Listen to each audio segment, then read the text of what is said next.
Media पे tweet किया है जो राजस्थान सरकार के अधिकारियों के तबादले हुए हैं, उस पर आपने लिखा है कि जाति को टारगेट करते हुए अधिकारियों के तबादले किए। ये बात सही है। मेरे पिछले 5 साल सरकार मंत्री था, मैंने किसी का भी किस जाति ने वोट नहीं दिया, इसलिए एक का भी तबादला मैंने नहीं किया। इसका भी किया है, उसकी सहमति लेकर के नियुक्तम स्थान पर ले गया। अभी जो तबादले सरकार ने किए हैं, किसी को लिस्ट में लगा दिया, किसी मैडम को या जो टीचर की सीट खाली पड़ी उसको कहीं दूर दराज में पहाड़ी इलाके में लगा दिया, इसकी हम घोर निंदा करते हैं। सरकार का ड्यूटी होती है कल्याणकारी योजनाएं चलाएं, लोगों को भावना के अनुसार काम करें। एक जाति विशेष को टारगेट करके बदली की उसकी हम निंदा करते हैं और ये भी कह रहे हैं कि नेता ऐसा गलत काम नहीं करते।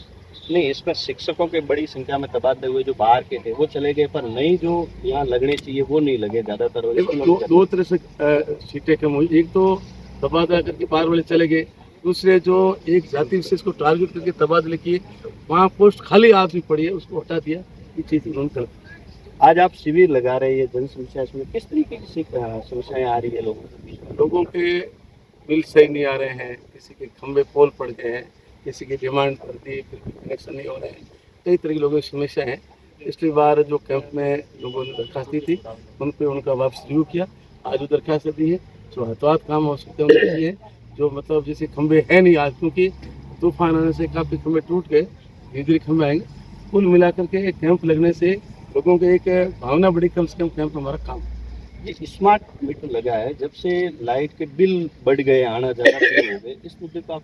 स्मार्ट मीटर तो उपभोक्ताओं के लिए एक तरह का मतलब खतरे की घंटी है।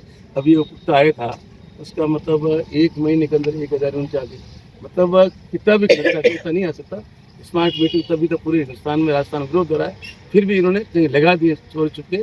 हम इसका भी खिलाफ करके कम से कम रेगुलर मीटर जो पहले चले वही रखना चाहिए। स्मार्ट मीटर स्मार्ट नाम है, वो रूटीन में गलत आ रहा है, मान लो थोड़ी गर्मी तो बिल आ जाता है, तो गलत चीज़ है। सरकार जगह जगह गाँवों में कैंप लगा रही है, पर वहाँ पर लोग नहीं आ रहे, इसका क्या रीजन है? कैंप में वही जो काम है जो अशोक गहलोत किसी सरकार में किए थे, काम पूरे हो गए। जैसे नगर पालिका के अंदर सभी पट्टे बने, कोई पट्टे बाकी नहीं रहे। ये स्थिति गाँव में बिटसन भर गए, बंटवारे हो गए, छोटे मोटे काम हो गए, कोई काम नहीं है, क्योंकि पंचायत राज चुनाव नहीं हो रहे, इसलिए लोगों का ध्यान भटकाने के लिए केवल मात्र कैंप लगा।